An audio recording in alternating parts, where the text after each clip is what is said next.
The Negro Community Center was a space, a hub for the community.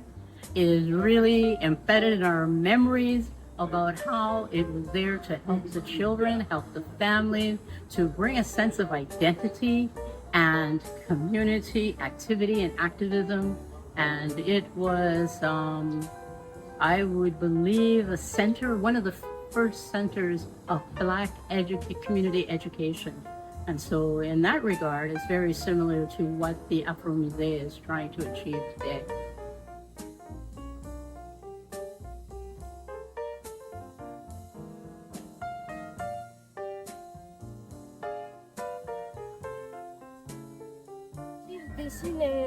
Daisy Peterson, c'est une formatrice de légende.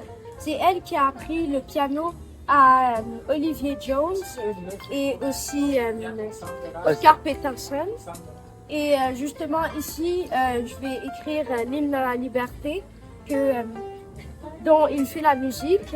Les paroles, par contre, elles ont été écrites par une personne qui s'appelle Harriet Hamilton. Je m'appelle Eden Asilameyo et c'est ma deuxième expérience avec l'Afro-Musée. Donc aujourd'hui, les arts portent surtout sur le Negro Community Center.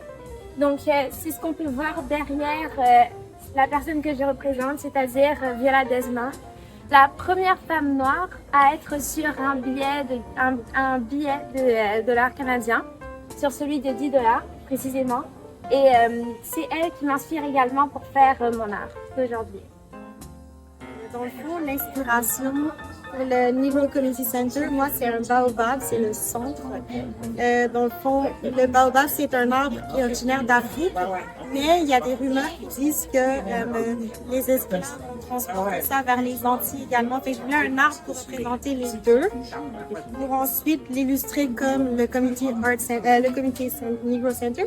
Et la spirale, c'est pour l'aspect de continuité et tout. Les branches, c'est pour quelque chose qui se répand. Un tronc épais parce que c'est un arbre qui pourvoit pour les communautés autour. C'est un arbre qui représente la créativité, la sagesse et l'abondance.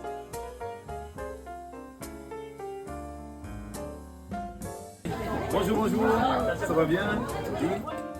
Vu de l'intérieur, comment c'était mettons que j'étais un enfant ou une ado qui allait au NCC à chaque semaine.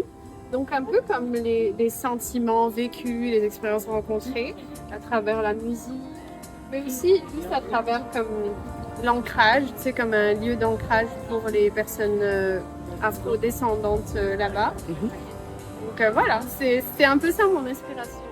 The idea for this painting is to basically display all the different colors that are on African flags and use that as an inspiration to show that we are everywhere around the world. But also have black dots in there to show that us as black people are bright, we have livelihood, and that, again, togetherness and colorful. Yeah.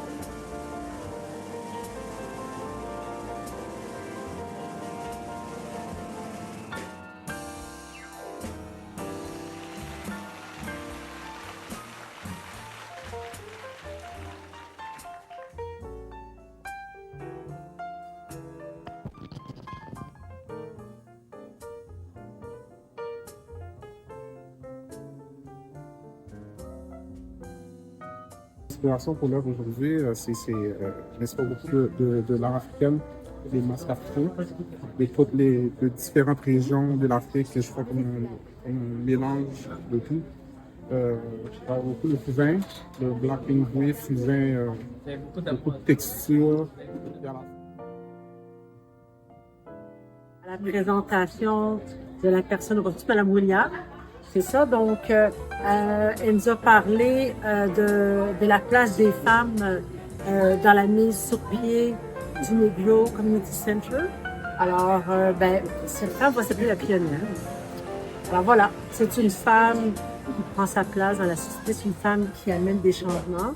Et je vais inviter les artistes à pouvoir écrire des mots-clés par rapport à la thématique sur ma toile. Demain, on va terminer avec ça. Mon inspiration, j'ai pris une photo de Conrad Poirier.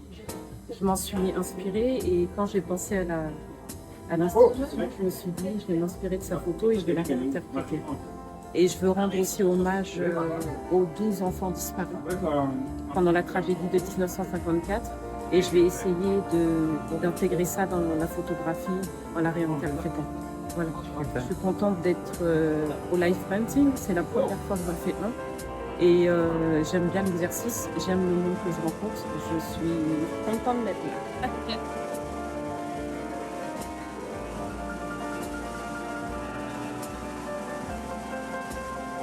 Et moi, c'est Yolande.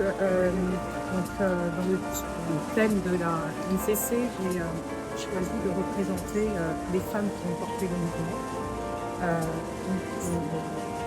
J'arrive jamais à le dire. Colored Women's Club, voilà. Et donc voilà, donc, principalement le personnage qui est représenté, c'est un personnage qui représente l'ensemble du collectif des femmes qui ont porté le mouvement.